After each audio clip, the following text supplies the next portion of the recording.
Hey everyone, it's Arylo here with your weekly love letter, and I am bringing you some really sacred love from the island of Hana, Hawaii.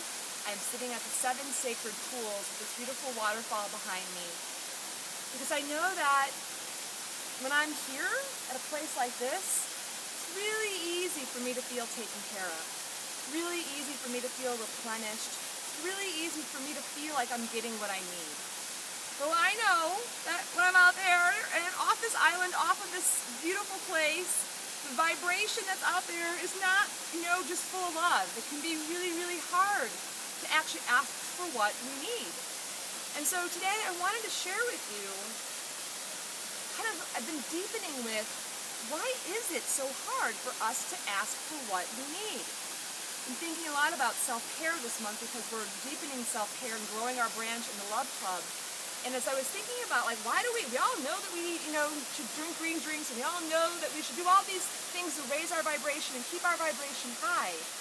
But when it comes down to it, we don't do it. We fail at it. And one of the things that came to me as I was here with Noah and, taking care of him, because he's healing and he needs extra care for me, and finding myself some days really frustrated, like I don't want to frickin' take care of you today. What about me? What about me? And just feeling myself having compassion fatigue and support fatigue. But even though I love, everyone that I work with and everything that I do, I don't have anything more to give inside of here. And I was like, why do I end up in this space? Why do we as people end up in that place where we're not getting what we need? And the answer was because we actually don't ask for what we need. And when I thought to myself, or I asked myself, Christina, why don't we do that? Why don't you do that? I got to a really deep place, and I invite you to consider this. We're actually afraid to ask for what we need. We're afraid because if we ask for what we need, we might not get it. You're afraid to ask for what you need because the person might get angry. You're afraid to ask for what you need because you might look selfish or self-absorbed or self-centered. You're afraid to ask for what you need, sometimes even because you might actually get it, and then what? So as I sat with this fear inside of me of gosh, I really want what I need, but I'm afraid to get it, I actually came up, because what I do is I gotta create a process. I gotta create a process for how do I break through this bad habit of not asking for what I need. So I'm gonna share this process with you this week, right now on this love letter, and invite you to use it. It's the same process I used with Noah, which was good, because otherwise I think I might have actually bit his head off. Right, Noah? Absolutely. Yeah, he's back there taping. He's nodding his head. And so here's the 3 steps that you can use in your life to make sure that you can ask for what you need without feeling guilty, without feeling shameful, without feeling self-absorbed, without being a pissed off crazy person. Step number 1, you got to actually first tune in to what you actually need.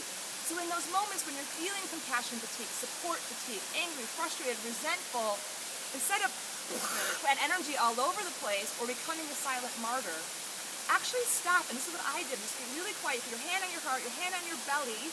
That's the place where you actually replenish at physically, and your heart is where the love comes in. What do I need?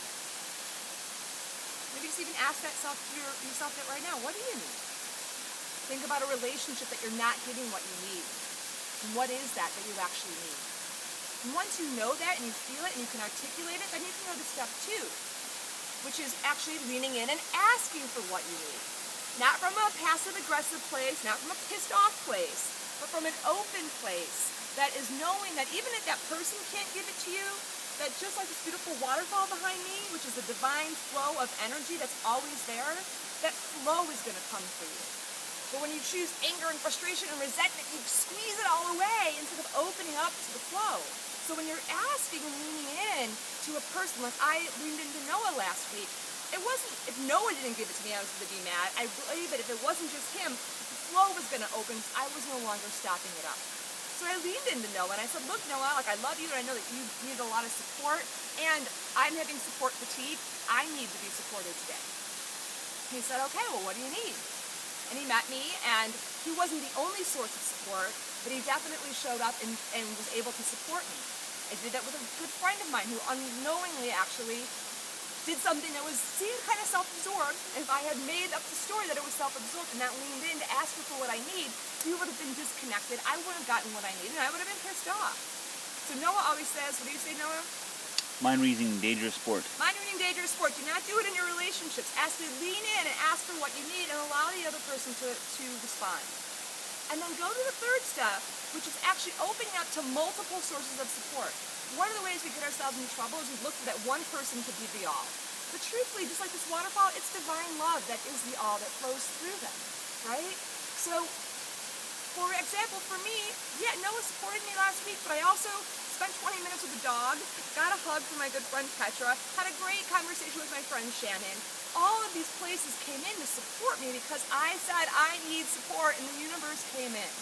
And it's only in our own belief, in our own martyrdom, even when it's hard. And for some of you, it's really hard. I know, you're taking care of somebody, you're taking care of kids, someone who's sick, and you're taking care of a team or a job or whatever.